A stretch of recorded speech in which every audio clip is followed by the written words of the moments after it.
Troisième et dernière partie de l'Africa Newsroom. Nous sommes toujours en compagnie de Maître Adoté Blivy, avocat au barreau de Paris, Augustin Tchameney, secrétaire national chargé des relations extérieures du MRC, le mouvement pour la renaissance du Cameroun, Paul-Éric Emery, pardonnez-moi, membre de RDPC, pardonnez-moi. Je suis quelque peu troublé. Ouais, donc le Rassemblement démocratique.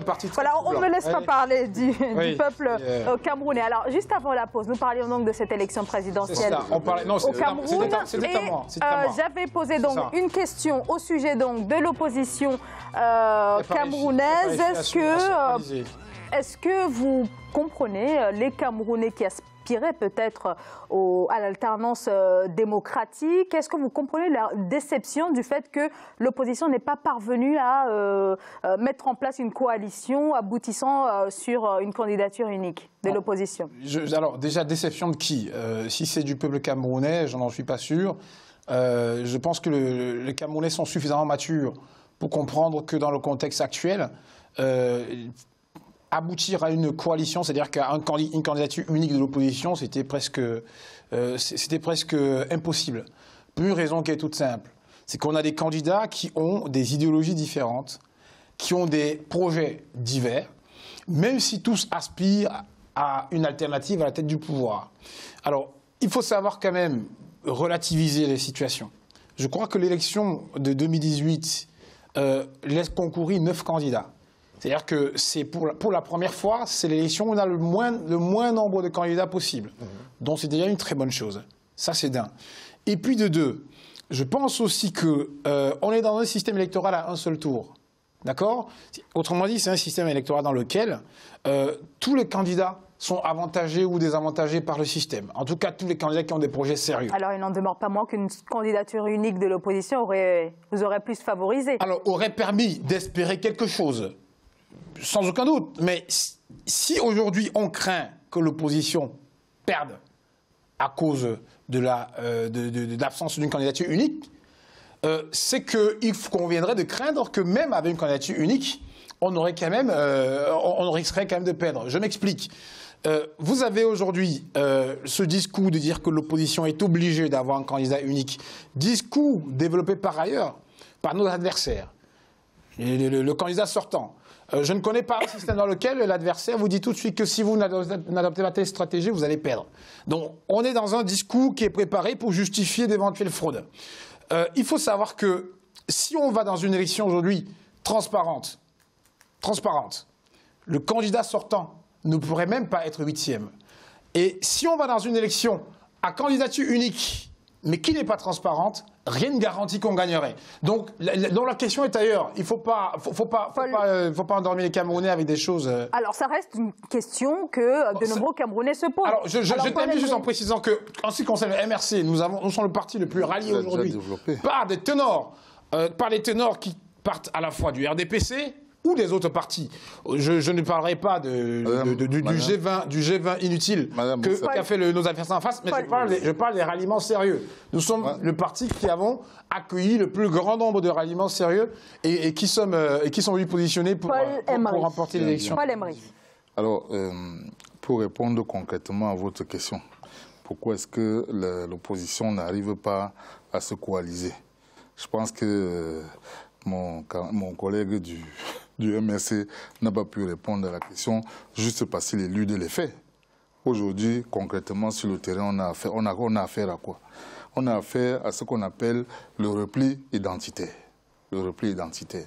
Quand vous avez des résurgences de féodalisme qui reviennent à la surface, quand vous prenez l'UDC, là-bas c'est le Moyen-Âge, vous reprenez l'ADD du Nord, comment est-ce que vous allez fédérer deux fédéralismes quand vous prenez RDPC, c'est l'âge qui est taillé. Enfin, mais tout ça, c'est moyenâgeux. C'est la même chose. Je vous ai laissé développer. Permettez-moi d'aller au bout. C'était une précision. Permettez-moi d'aller au bout de cette réflexion. Donc, en tout état de cause, ce à quoi on se retrouve, c'est le repli identitaire. chacun repart dans son petit département, dans sa petite région. Ça ne vaut pas pour nous. Ça vaut pas pour le MRC. Convaincre l'ensemble des Camerounais. C'est pour ça que la coalition de l'opposition n'est pas possible simplement. Pourquoi? Parce qu'il y a des égos, le repli identitaire et le retour au féodalisme pour certains. Donc nous, au RDPC, nous avons pris l'engagement de nous adresser à l'ensemble de la nation camerounaise. Vous savez, la démocratie, c'est une lente construction. Nous en sommes conscients. Elle est très lente. Nous sommes un État jeune. Nous sommes un État jeune. On a parlé du bilan tout à l'heure. Le bilan, c'est une notion comptable. C'est une notion comptable dans laquelle on retrouve l'actif et le passif. Donc, beaucoup de gens ici, sur ce plateau, parlent du bilan. Mais nous font partie que d'une seule partie du bilan, du passif. On ne peut pas avoir un bilan clair tant qu'on ne met pas en face l'actif et le passif. Et je suis désolé de vous le dire, dans le pays, dans le Cameroun, il y a un grand nombre de réalisations à verser au niveau de l'actif. Je ne reviendrai pas au niveau des projets structurants parce que... Lesquelles réalisations, par exemple? Juste deux exemples. Je prends le barrage de Memvele, vous savez, vous êtes au courant. Le deuxième pont sur le Vouri, c'est une réalité aujourd'hui. L'autoroute, s'il vous plaît, l'autoroute Douala-Yaoundé est là en cours de construction. Qui ne sert à rien du tout. Aucun des ouvrages ne sert à rien pour l'instant. J'exagère un peu, mais juste un peu. D'accord? Je suis sur l'aspect bilanciel. Peut-être que vous n'avez pas compris ce que je dis là. Je suis en train de dire qu'il y a un actif et un passif. C'est comme ça que ça se construit un bilan. D'accord? Si vous regardez simplement le passif et que vous ne voyez pas l'actif, vous n'aurez jamais une vision claire de ce qui se passe. Et le temps pour réaliser tout ça? Nous sommes et les moyens que mis en œuvre? Finalement, qu'est-ce qu'on va dire? Ça fait partie du bilan? Je rappelle une chose. Le Cameroun, sur le plan économique, parce que je ne sais pas, vous êtes plus juriste, je ne sais pas si les concepts économiques vous parlent, mais bon, on va faire quelque chose. En gros, depuis 1980. Vous ne savez même pas être prétentieux. Problème Rie. Non, alors pardon. Alors, une question à mettre à Adoté Blivi. Non, une question à mettre à Adoté Blivi. Il n'a plus rien à dire. Mettre à Adoté Blivi. Non, s'il vous plaît, on ne s'entend plus, s'il vous plaît. Alors, Maître Adoté Blivi, est-ce que vous sentez que ce scrutin, finalement, est comme les autres, ou bien vous sentez quelque chose de particulier au niveau, notamment des attentes des populations? Alors, pour ma part, la réponse est claire. Ce scrutin va ressembler à tous les autres scrutins qui sont déjà déroulés au Cameroun. Je n'attends pas de miracle de cette élection. Vous avez une boule de cristal, vous. Non. Si vous voulez, on se retrouvera sur ce plateau. Après les élections, c'est le 7 octobre. Je viendrai avec vous. Je vais finir de développer. Mais par contre, ce qui est nouveau, ce qui est bien, c'est qu'aujourd'hui, quand on regarde à la télévision camerounaise, il y a des expressions, il y a des partis politiques qui s'expriment, qui donnent quand même un projet. Je crois que dans l'avenir, ça portera ses fruits, pas immédiatement, parce que compte tenu du nombre de candidats à cette élection, je ne suis pas certain qu'ils arriveraient à... Nous avons un scrutin à un seul tour. Ils arriveraient à battre Paul Biya. Je ne suis pas certain. En quoi c'est différent des autres? Je ne dis pas que c'est différent. En quoi c'est différent des autres? Je dis que le scrutin actuel est le même que par le passé. Nous finirons avec un résultat certainement favorable à M. Paul Biya. La différence aujourd'hui, c'est que les candidats ont l'opportunité de s'exprimer face aux Camerounais, de développer leur projet. Et ça, depuis longtemps. C'est depuis très longtemps. Alors, là où je ne suis pas d'accord avec mon contradicteur, c'est que nous avons aujourd'hui, et tous les Camerounais là sont unanimes dessus, pour le coup. Camerounais de l'étranger comme de l'intérieur. Sur le résultat, peut-être que vous auriez raison, mais en tout cas, il y a une réalité qui est que le scrutin de 2018 n'a rien de pareil avec tout ce qui s'est fait avant. Parce qu'on a la qualité des candidatures n'a rien à voir avec ce qui s'est fait avant. À tel point que si, auparavant, les gens d'en face se targuaient de dire que oui, mais il y a qui peut faire mieux que Paul Biya. Ce discours ne peut plus marcher. Ouais. Parce qu'en réalité, on a un contexte aujourd'hui où la brebis galeuse, c'est bien le candidat sortant, non seulement sur son bilan, sur son âge, j'en passe, mais surtout sur l'absence de projet sérieux. Il n'en a pas. Et puis vous allez voir qu'aujourd'hui, nous sommes un pays bilingue. Les candidats, la majorité d'entre les candidats sont tous bilingues, s'expriment indifféremment dans les deux langues. Ce n'est pas le cas évidemment du président sortant, qui ne s'exprime pas du tout. Je ne sais pas. Non, non, je dis, il ne s'exprime pas du tout. Non, il ne s'exprime pas du tout. Il a des faits à valoir. Je ne retire pas, monsieur. Écoutez, c'est terminé ça. S'il vous plaît, s'il vous plaît. Écoutez-moi. S'il vous plaît. C'est une réalité.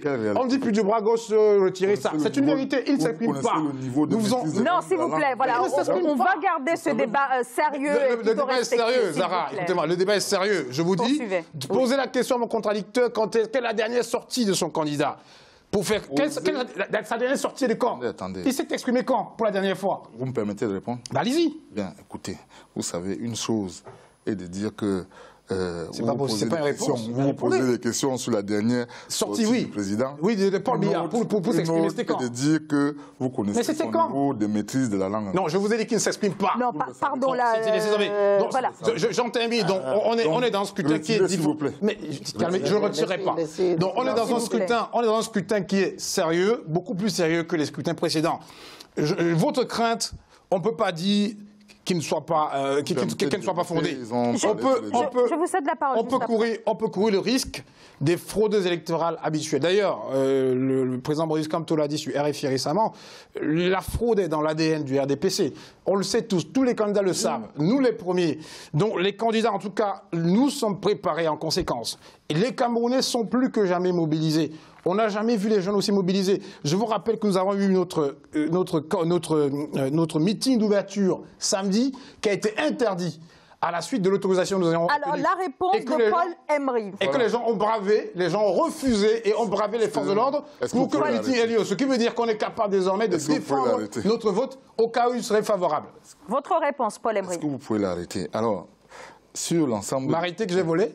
Sur l'ensemble des scrutins qui ont été organisés dans notre pays, sans aller dans le détail. À chaque fois, il y a eu des observateurs internationaux qui sont venus couvrir l'ensemble de ces consultations. Qu'est-ce qu'il en est ressorti jusqu'à aujourd'hui? C'est un satisfecit général.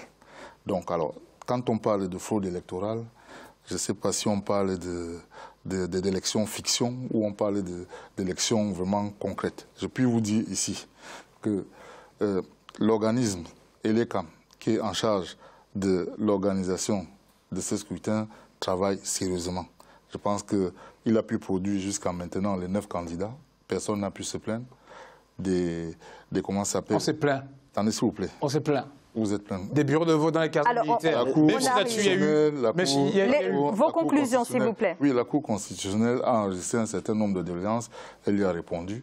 Donc aujourd'hui, je pense que vous êtes bien heureux que votre candidat soit réellement candidat à l'élection. Mais parce qu'on lui doit aussi la vie, la respiration et tout le reste. Arrêtez ça. C'est bon, ça suffit. Moi, je peux aussi répondre à mon tour. Oui, alors 10 secondes et 10 secondes également à mettre à Maître Adoté, puisqu'on arrive au terme de cette émission, malheureusement. Donc, juste pour conclure, donc, moi, le scrutin de 2018 a de semblable que les autres le fait effectivement que l'appareillage de l'organisation est détenu par le seul candidat qui est en place, donc qui est M. Biya, qui a décidé du calendrier, qui a fixé la campagne électorale à 15 jours, pour une raison qui est simple, c'est que... C'est dans la Constitution. Non, mais s'il vous plaît. Dans le code électoral. S'il vous plaît. Alors, on n'a pas le temps de relancer un autre débat. Concluez, s'il vous plaît. Et l'ELECAM est dans le code électoral, sauf qu'il n'est pas obligé de faire en sorte que ce soit teinté d'une seule couleur politique. De la même manière que le Conseil constitutionnel est dans le code électoral, mais il n'est pas obligé de faire en sorte que ses membres soient teintés de la même couleur politique. C'est votre conclusion. Un dernier mot, Maître Adoté Blivi, s'il vous plaît. Je souhaite quand même que les élections se passent de manière apaisée au Cameroun, pour que les Camerounais puissent reprendre leur activité, parce qu'aujourd'hui, ils sont préoccupés par cette élection, que tout se passe dans le calme, aussi bien dans l'ouest au nord que sur l'ensemble du territoire national du Cameroun. Merci beaucoup pour un petit mot de conclusion là-dessus, juste pour vous dire qu'effectivement, les autorités compétentes ont pris toutes les dispositions pour que ce scrutin se passe dans les meilleures conditions. Et on demande aux Camerounais de se rendre dans leur bureau de vote le jour indiqué et d'exprimer valablement et librement leur choix. Donc, élection fixée le 7... Le RDPC, qui a toujours été sérieux jusqu'à maintenant, continuera à tracer l'avenir avec l'ensemble des concitoyens. Puisqu'il a parlé... Donc, élection fixée Puisqu'il a parlé, c'est le droit de conclure aussi, le 7 octobre. Je suis désolée. Alors, tout le monde a conclu, il me semble. Alors, oui, peut-être en 10 secondes, très rapidement, s'il vous plaît. C'était juste pour dire que on voit très bien aujourd'hui que la panique a changé de camp et il faut que les Camerounais maintiennent la pression, qu'ils aient voté et qu'ils surveillent le vote. C'est très important. Et je pense qu'on va démentir mon camarade de gauche et les choses ont bougé, j'en suis certain, au Cameroun. Merci beaucoup pour ce débat. Voilà, je pense avoir tenté de respecter les équilibres en termes de temps de parole. Mais cela n'a pas été facile. Vous avez raison, Maître Adoté Blivi. Merci beaucoup à vous de nous avoir suivis. Maître Adoté Blivi, je rappelle que vous êtes avocat au barreau de Paris. Paul-Éric Emery, je rappelle que vous êtes membre du RDPC, le Rassemblement démocratique du peuple camerounais, actuel donc parti présidentiel. Augustin Tchamenei, vous êtes majorité présidentielle. Merci pour ces précisions. Augustin Tchamenei, vous êtes secrétaire national chargé des relations extérieures du MRC, le mouvement pour la renaissance du Cameroun, parti donc de l'opposition. Merci à vous bien sûr de nous avoir suivis. Merci de votre fidélité. Je vous retrouve demain. Bonsoir. Merci, Zara. Au revoir. Merci beaucoup.